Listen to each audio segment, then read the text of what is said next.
¿Cuáles son los próximos minutos, las próximas horas, los próximos días? ¿Cómo va a continuar? ¿Qué es lo que ha sucedido hasta ahora? ¿Qué ha variado? ¿Qué ha cambiado con el posicionamiento de Rusia con respecto a lo que pretende de Ucrania con estos conflictos bélicos que se están dando hasta el momento? Juan Venturino es analista internacional, uno de los más prestigiosos que tiene nuestro país y está en contacto con nosotros. Muchísimas gracias por atendernos. ¿Cómo le va? Muy buenos días. Muchas gracias a ustedes por esta convocatoria. Feliz de estar conversando esta mañana con ustedes.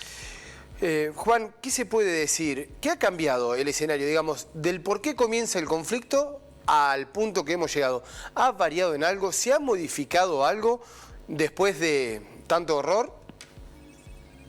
Sí, realmente se ha modificado todo. En muy pocos días se ha modificado el escenario mundial en ambos sentidos. La realidad es que había varias potencias nucleares, existía un peligro latente, un cambio de alguna manera en el orden mundial respecto de esas potencias, cierta estabilidad, para decirlo de algún modo, y de repente, en algunos días, ha cambiado esto, con amenazas de distintos lados, con un nivel de complejidad y un nivel de incertidumbre que no se ha vivido en la historia reciente. ¿Por qué?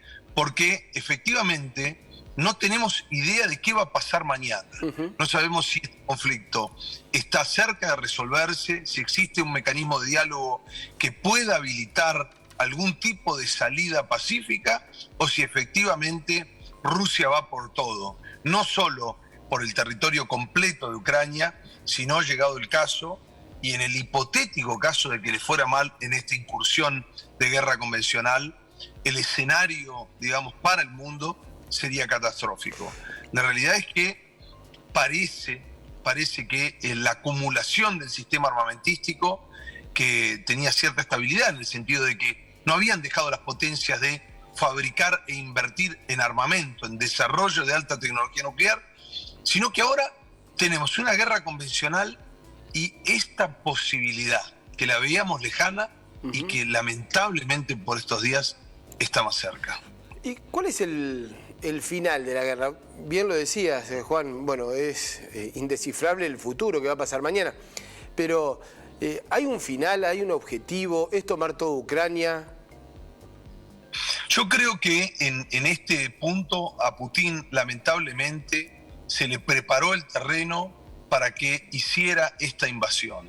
Lamentablemente, en los últimos años, estas regiones que tenían obviamente conflictos abiertos, que buscaban de alguna manera separarse, lo que conocemos como la región del este de Ucrania, Donbass, que estuvo siempre esa discusión, estuvo el conflicto armado, las milicias, y que efectivamente también de alguna manera fueron fogoneadas por Rusia.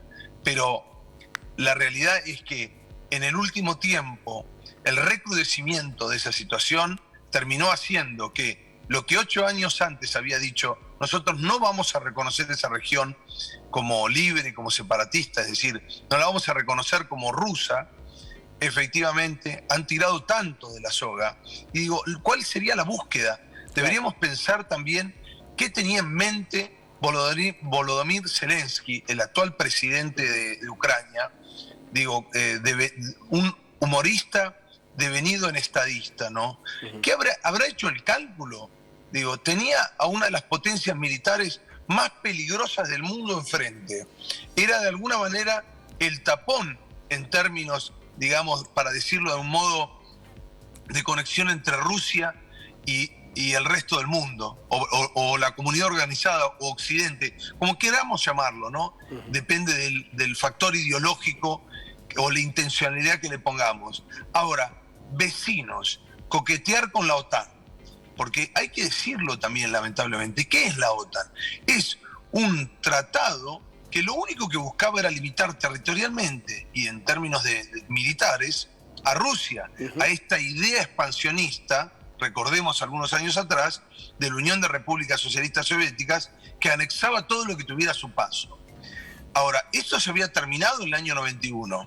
Efectivamente, para decirlo de algún modo, ¿no? Porque deberíamos abocarnos a ese tema, pero vamos a poner de alguna manera el mojón en el año 91. Se declara esa independencia. Ucrania tiene que ceder sus armas de destrucción masiva, básicamente sus cabezas nucleares. algo así como 300. Y se terminaba esa película. Obvio, hubo momentos de mayor acercamiento y momentos de mayor tensión.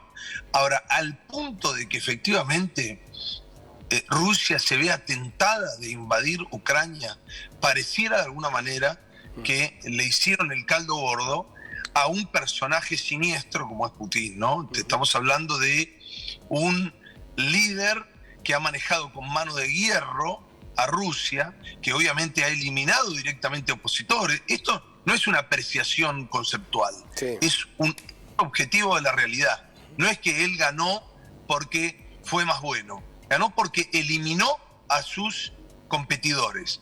Ahora, llegar a este punto y luego esperar que el resto del mundo venga a defender a Ucrania, digo, ¿estamos entendiendo la lógica de que estamos en una especie de situación de crisis de los misiles?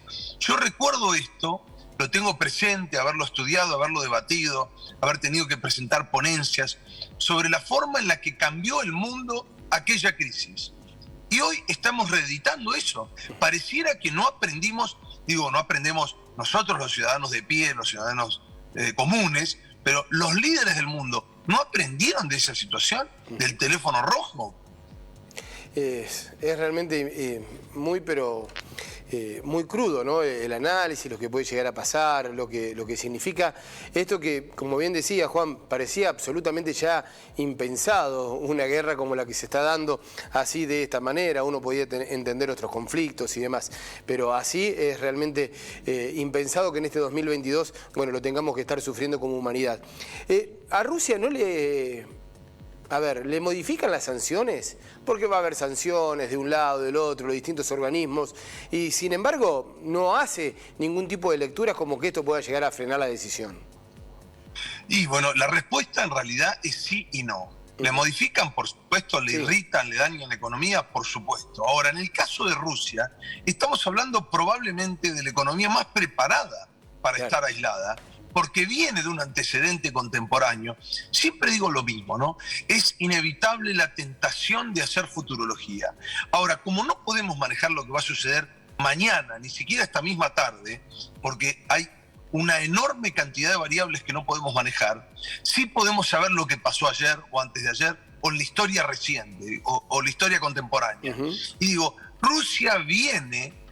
la ex Unión de Repúblicas Socialistas Soviéticas, por eso me quiero remontar un poco en esa historia, digamos, relativamente reciente, no es que pasó tantos años, de estar prácticamente completamente aislada, porque estaba la cortina de hierro, estaba de alguna manera la discusión entre esta bipolaridad de estos dos mundos, ¿no? El capitalista y el comunista. La cortina de hierro que, como sabemos, ha tenido una guerra fría muy larga, y que, como dijimos también hace unos instantes, casi se convierte en caliente en la crisis de los misiles. Y estamos en una situación realmente muy complicada. Yo me he cansado de decirlo en el sentido de que la carrera armamentística no cesó nunca. El problema era que no estábamos viendo, por lo menos en los últimos 15 o 20 años, grandes guerras convencionales. Claro. Y ahora sí lo estamos viendo. Sí hemos visto ataques aislados de parte de, entre comillas, el sheriff del mundo, ¿no? Este sheriff que era los Estados Unidos, que de alguna manera venía a garantizar cierta estabilidad en el mundo, que por supuesto requiere un análisis mucho más profundo, y que detrás de eso había otros intereses que tenían que ver con el petróleo y otras cuestiones, ¿no? Pero digo, en este punto en el que estamos, a nosotros nos lleva realmente a pensar si este fin que estamos viviendo, esta situación, no fue buscada o no fueron un conjunto de decisiones estúpidas tomadas por gente muy peligrosa, ¿no? Porque incitar al odio, a la violencia o a una guerra, precisamente, a alguien que tiene ese poder militar. Recordemos también que Rusia tiene más cabezas nucleares que el propio Estados Unidos. Es decir, tiene 100 cabezas más. Y Estados Unidos está en condiciones hoy de destruir 14 veces al mundo. Claro, un dato. Entonces, ¿qué dato? ¿No? Realmente, claro, sí.